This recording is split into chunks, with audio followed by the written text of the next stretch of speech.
أعوذ بالله من الشيطان الرجيم. بسم الله الرحمن الرحيم. ياسين والقرآن الحكيم إنك لمن المرسلين على صراط مستقيم تنزيل العزيز الرحيم لتنذر قوما ما أنذر آباؤهم فهم غافلون. لقد حق القول على أكثرهم فهم لا يؤمنون. إنا جعلنا في أعناقهم أغلالا فهي إلى الأذقان فهم مقمحون. وجعلنا من بين أيديهم سدا ومن خلفهم سدا فأغشيناهم فهم لا يبصرون. وسواء عليهم أأنذرتهم أم لم تنذرهم لا يؤمنون. إنما تنذر من اتبع الذكر وخشي الرحمن بالغيب فبشره بمغفرة وأجر كريم. إنا نحن نحيي الموتى ونكتب ما قدموا وآثارهم وكل شيء أحصيناه في إمام مبين. واضرب لهم مثلا أصحاب القرية إذ جاءها المرسلون إذ أرسلنا إليهم 2 فكذبوهما فعززنا بثالث فقالوا إنا إليكم مرسلون. قالوا ما أنتم إلا بشر مثلنا وما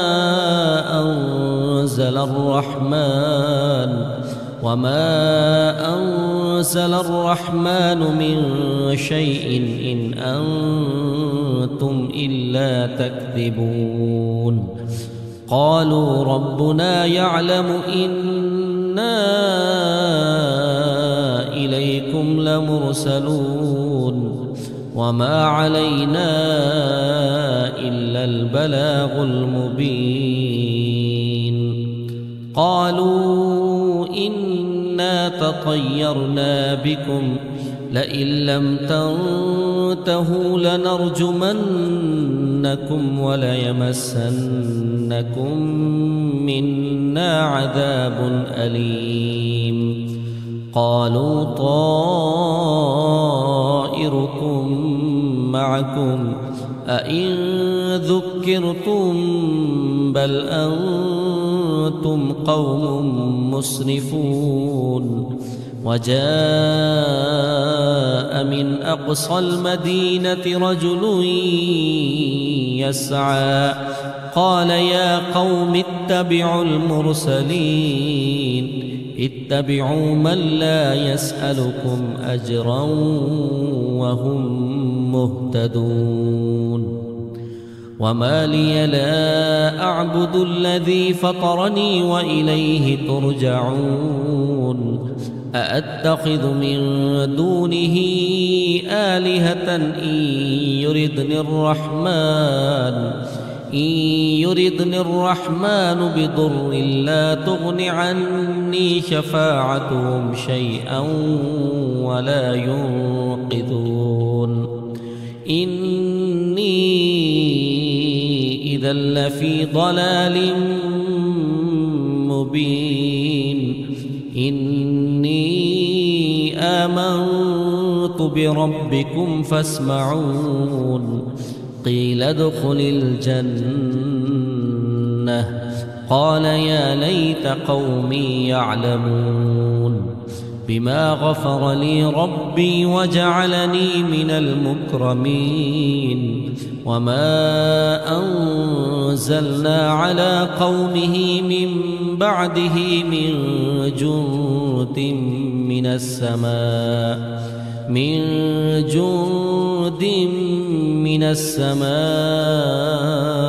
وما كنا منزلين إن كانت إلا صيحة واحدة فإذا هم خامدون يا حسرة على العباد ما يأتيهم من رسول إلا كانوا به يستهزئون ألم يروا كم أهلكنا قبلهم من القرون أنهم إليهم لا يرجعون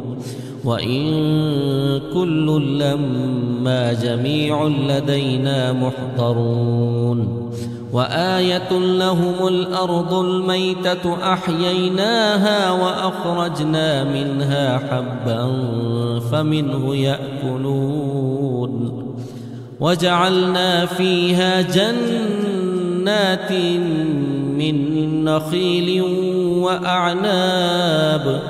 من نخيل وأعناب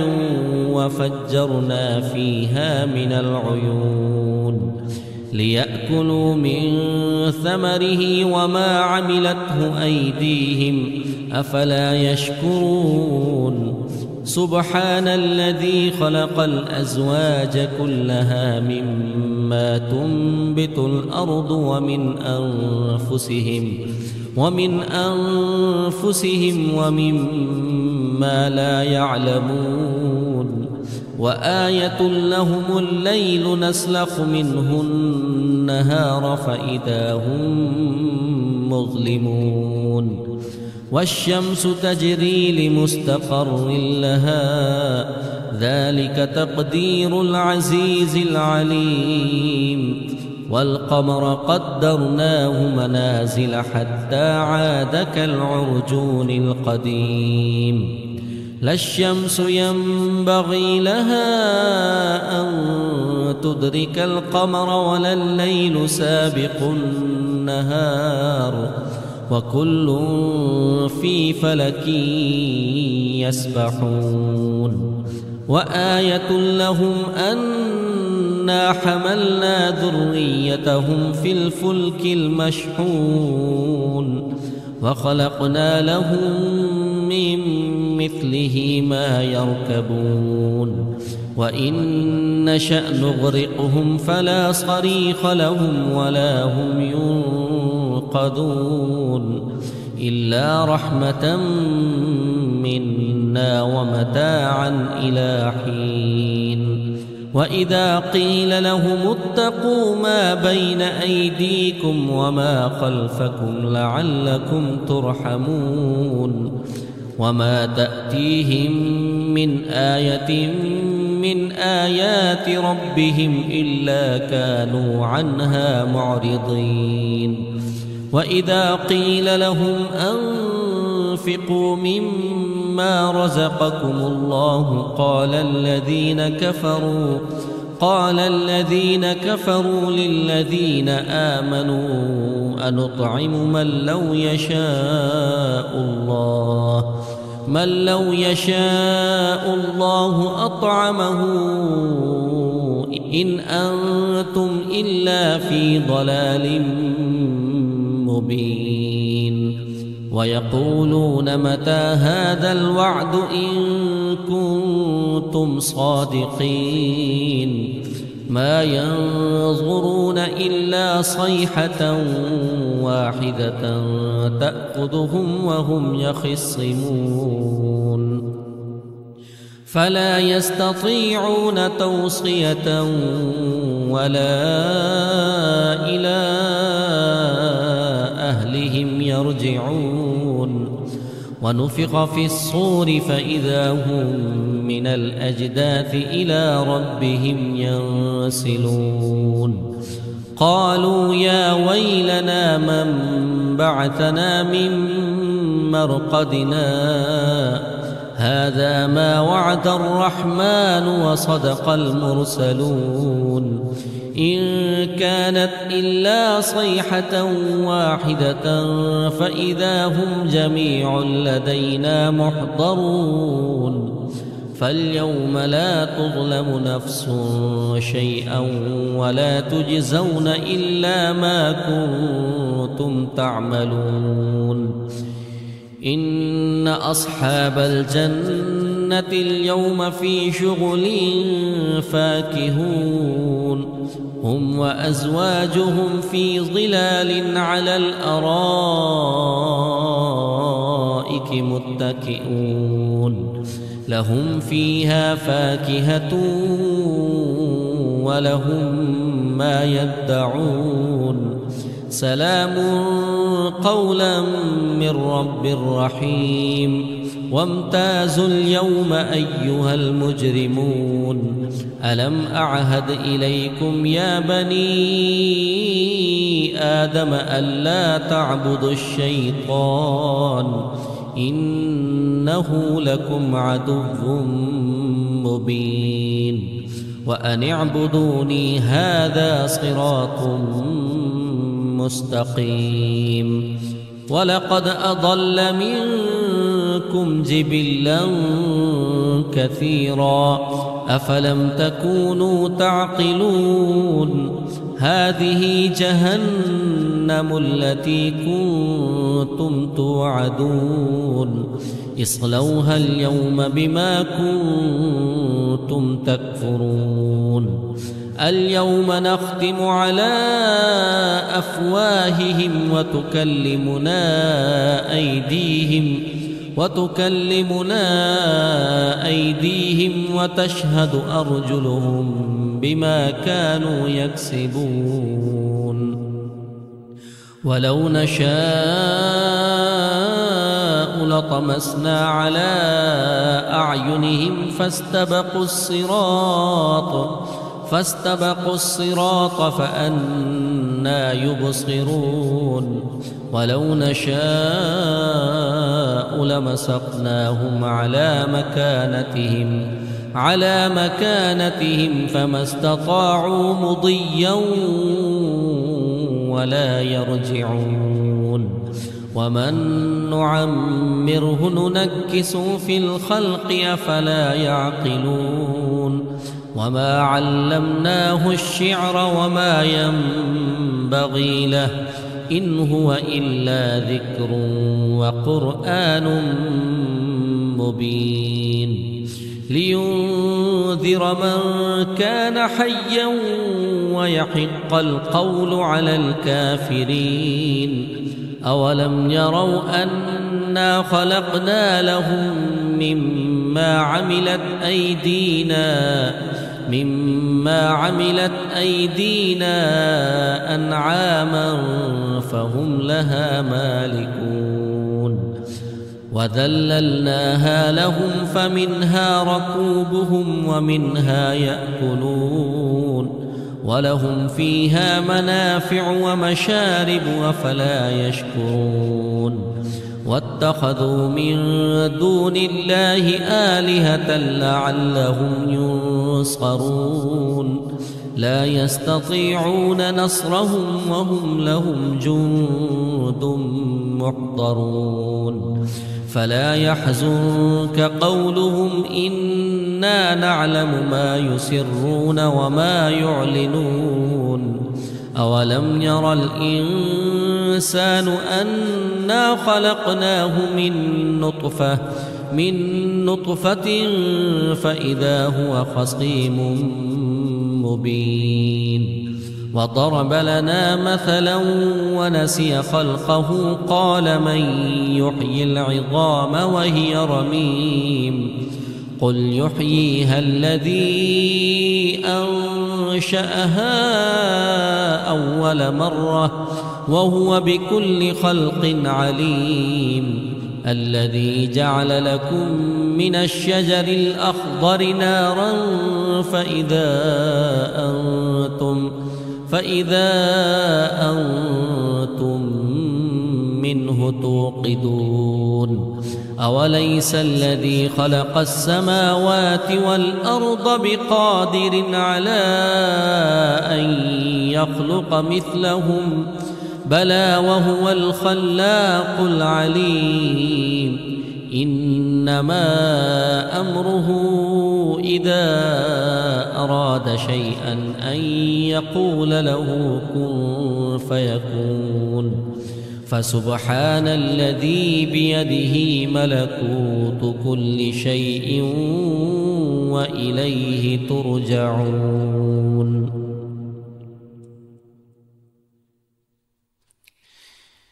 بسم الله الرحمن الرحيم. الرحمن علم القرآن خلق الإنسان علمه البيان الشمس والقمر بحسبان والنجم والشجر يسجدان والسماء رفعها ووضع الميزان ألا تطغوا في الميزان وأقيموا الوزن بالقسط ولا تخسروا الميزان والأرض وضعها للأنام فيها فاكهة والنخل ذات الأكمام والحب ذو العصف والريحان فبأي آلاء ربكما تكذبان خلق الإنسان من صلصال كالفخار وخلق الجان من مارج من نار فبأي آلاء ربكما تكذبان رب المشرقين ورب المغربين فبأي آلاء ربكما تكذبان مرج البحرين يلتقيان بينهما برزخ لا يبغيان فبأي آلاء ربكما تكذبان يخرج منهما اللؤلؤ والمرجان فبأي آلاء ربكما تكذبان وله الجوار المنشآت في البحر كالأعلام فبأي آلاء ربكما تكذبان كل من عليها فان ويبقى وجه ربك ذو الجلال والإكرام فبأي آلاء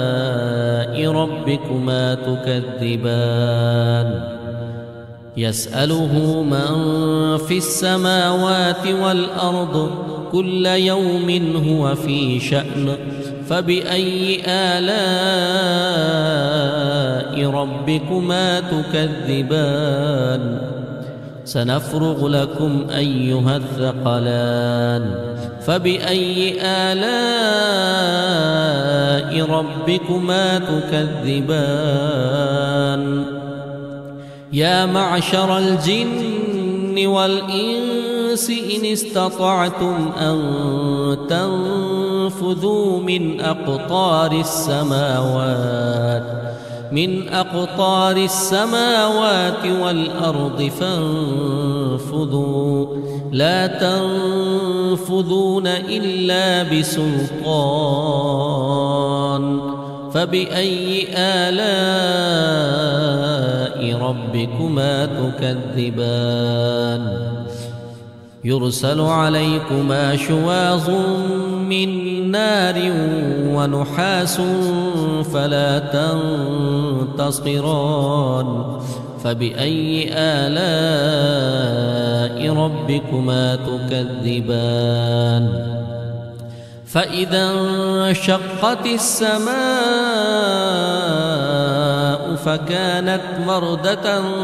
كالدهان فبأي آلاء ربكما تكذبان فيومئذ لا يسأل عن ذنبه إنس ولا جان فبأي آلاء ربكما تكذبان يعرف المجرمون بسيماهم فيؤخذ بالنواصي والأقدام فبأي آلاء ربكما تكذبان هذه جهنم التي يكذب بها المجرمون يطوفون بينها وبين حميم آن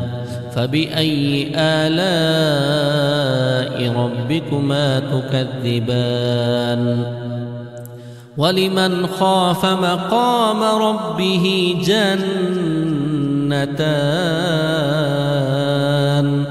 فبأي آلاء ربكما تكذبان ذواتا أفنان فبأي آلاء ربكما تكذبان فيهما عينان تجريان فبأي آلاء ربكما تكذبان فيهما من كل فاكهة زوجان فبأي آلاء ربكما تكذبان متكئين على فرش بطائنها من استبرق وجنى الجنتين دان فبأي آلاء ربكما تكذبان فيهن قاصرات الطرف لم يطمثهن إنس قبلهم ولا جان فبأي آلاء ربكما تكذبان كأنهن الياقوت والمرجان فبأي آلاء ربكما تكذبان هل جزاء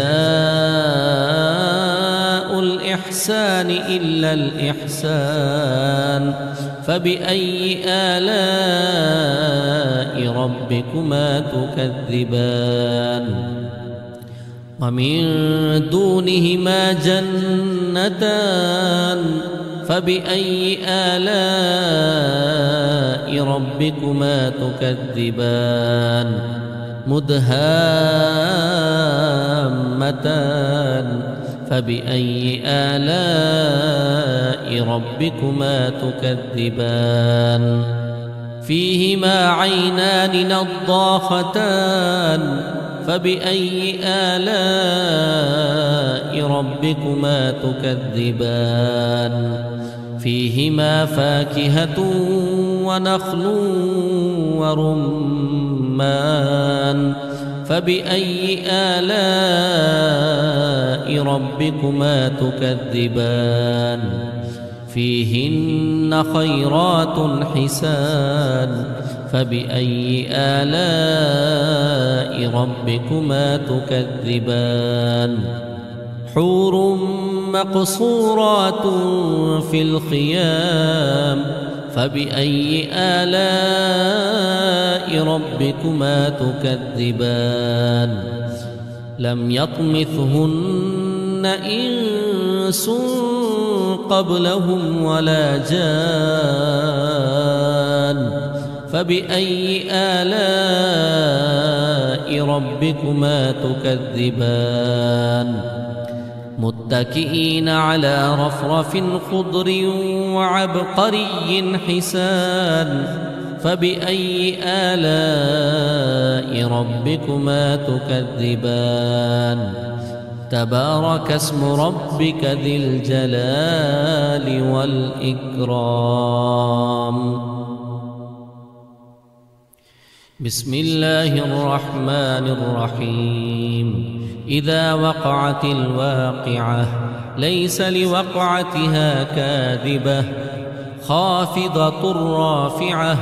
إذا رجت الأرض رجا وبست الجبال بسا فكانت هباء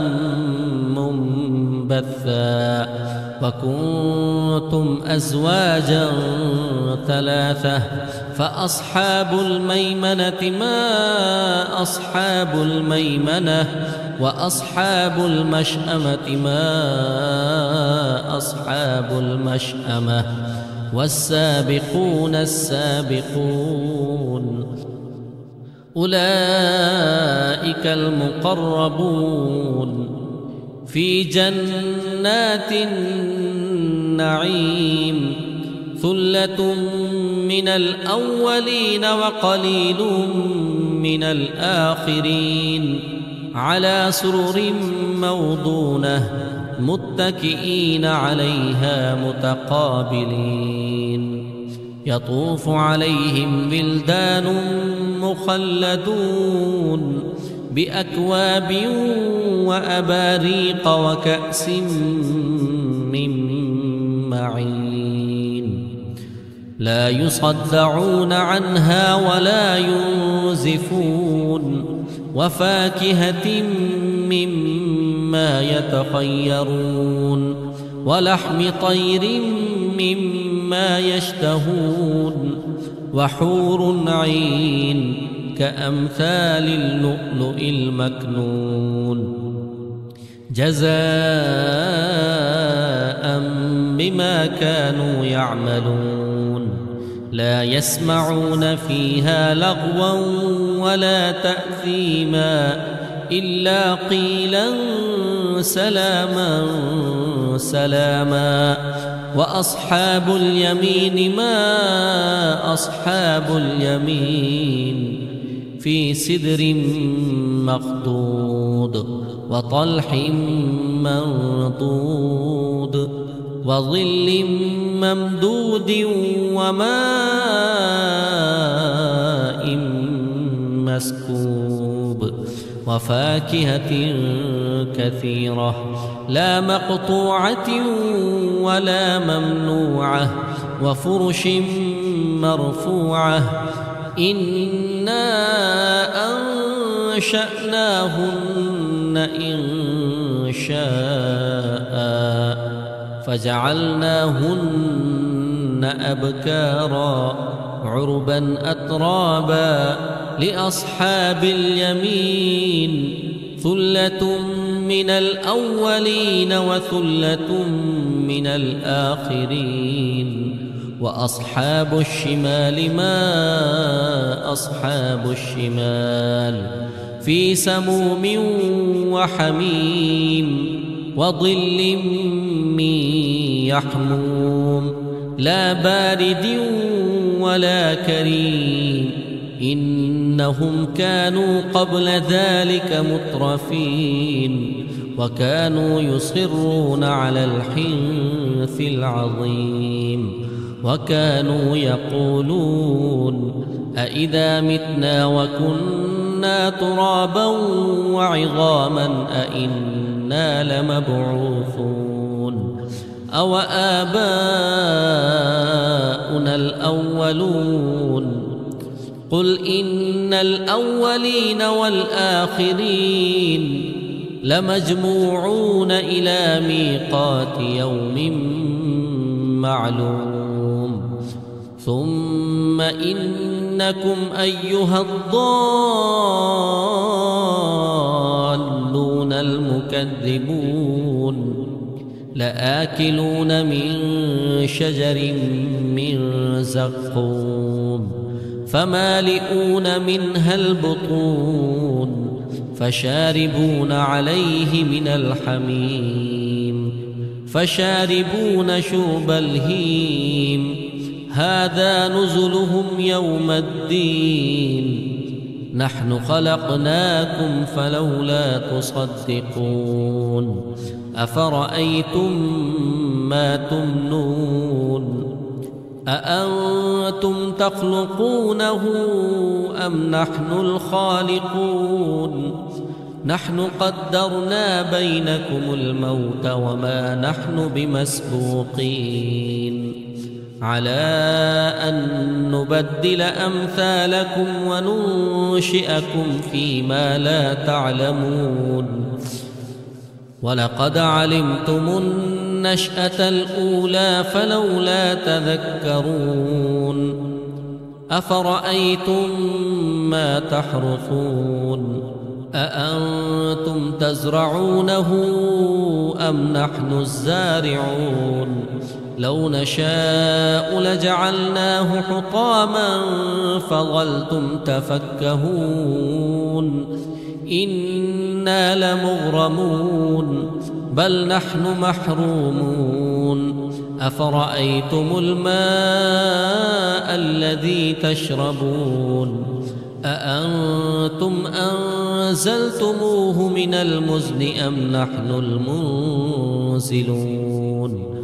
لو نشاء جعلناه أجاجا فلولا تشكرون أفرأيتم النار التي تورون أأنتم أنشأتم شجرتها أم نحن المنشئون نحن جعلناها تذكرة ومتاعا للمقوين فسبح باسم ربك العظيم فلا أقسم بمواقع النجوم وإنه لقسم لو تعلمون عظيم إنه لقرآن كريم في كتاب مكنون لا يمسه إلا المطهرون تنزيل من رب العالمين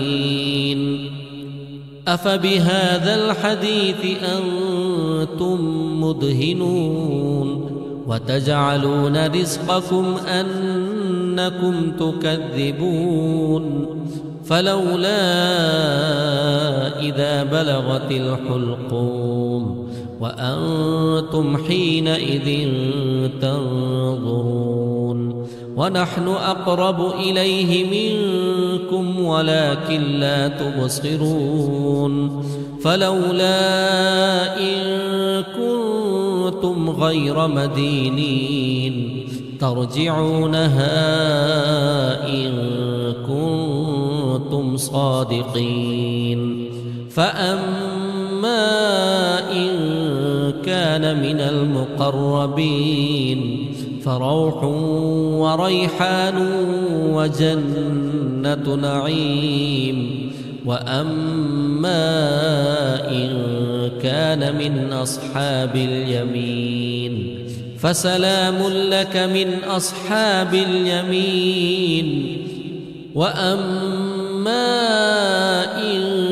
كان من المكذبين الضالين فنزل من حميم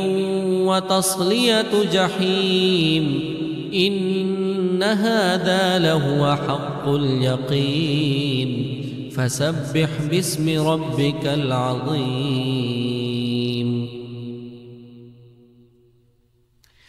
بسم الله الرحمن الرحيم تبارك الذي بيده الملك وهو على كل شيء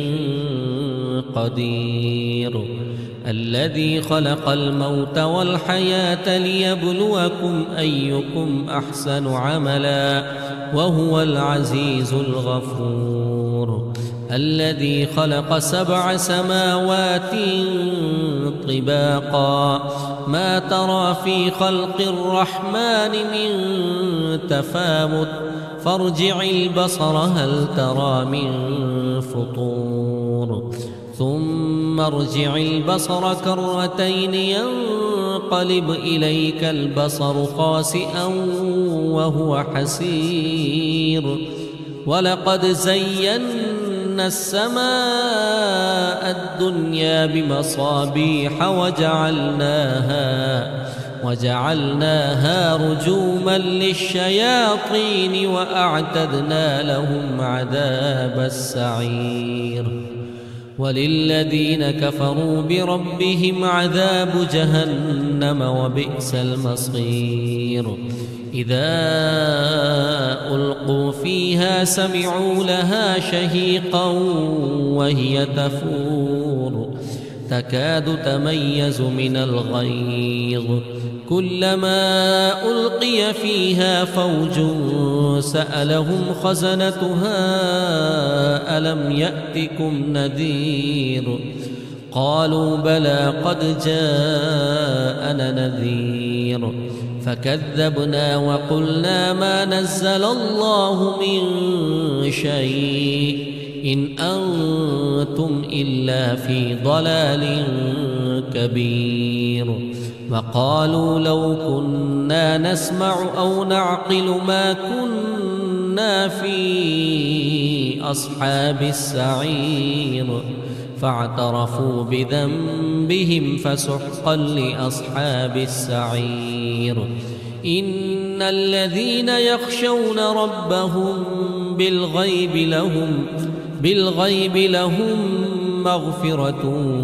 وأجر كبير وأسروا قولكم أو اجهروا به إنه عليم بذات الصدور ألا يعلم من خلق وهو اللطيف الخبير هو الذي جعل لكم الأرض ذلولا فامشوا في مناكبها وكلوا من رزقه وإليه النشور أأمنتم من في السماء أن يخسف بكم الأرض فإذا هي تمور أم أمنتم من في السماء أن يرسل عليكم حاصبا فستعلمون كيف نذير ولقد كذب الذين من قبلهم فكيف كان نكير أولم يروا إلى الطير فوقهم صافات ويقبضن ما يمسكهن إلا الرحمن إنه بكل شيء بصير أمن هذا الذي هو جند لكم ينصركم من دون الرحمن إن الكافرون إلا في غرور أمن هذا الذي يرزقكم إن أمسك رزقه بل لجوا في عتو ونفور أفمن يمشي مكبا على وجهه أهدى أمن يمشي سبيا على صراط مستقيم قل هو الذي أنشأكم وجعل لكم السمع والأبصار والأفئدة قليلا ما تشكرون قل هو الذي ذرأكم في الأرض وإليه تحشرون ويقولون متى هذا الوعد إن كنتم صادقين قل إنما العلم عند الله وإنما أنا نذير مبين فلما رأوه زلفة سيئت وجوه الذين كفروا وجوه الذين كفروا وقيل هذا الذي كنتم به تدعون قل أرأيتم إن أهلكني الله ومن معي أو رحمنا فمن يجير الكافرين من عذاب أليم قل هو الرحمن آمنا به وعليه توكلنا فستعلمون من هو في ضلال مبين قل أرأيتم إن أصبح ماؤكم غورا فمن يأتيكم بماء معين بسم الله الرحمن الرحيم يا أيها المزمل قم الليل إلا قليلا نصفه أو انقص منه قليلا أو زد عليه ورتل القرآن ترتيلا إنا سنلقي عليك قولا ثقيلا إن ناشئة الليل هي أشد وطئا وأقوم قيلا إن لك في النهار سبحا طويلا واذكر اسم ربك وتبتل إليه تبتيلا رب المشرق والمغرب لا إله إلا هو فاتخذه وكيلا واصبر على ما يقولون واهجرهم هجرا جميلا وذرني والمكذبين أولي النعمة ومهلهم قليلا إن لدينا أنكالا وجحيما وطعاما ذا غصة وعذابا أليما يوم ترجف الأرض والجبال وكانت الجبال كثيبا مهيلا إنا أرسلنا إليكم رسولا شاهدا عليكم كما أرسلنا إلى فرعون رسولا فعصى فرعون الرسول فأخذناه أخذا وبيلا فكيف تتقون إن كفرتم يوما يجعل البلدان شيبا السماء منفطر به كان وعده مفعولا إن هذه تذكرة فمن شاء اتخذ إلى ربه سبيلا إن ربك يعلم أنك تقوم أدنى من ثلثي الليل ونصفه وثلثه وطائفة من الذين معك والله يقدر الليل والنهار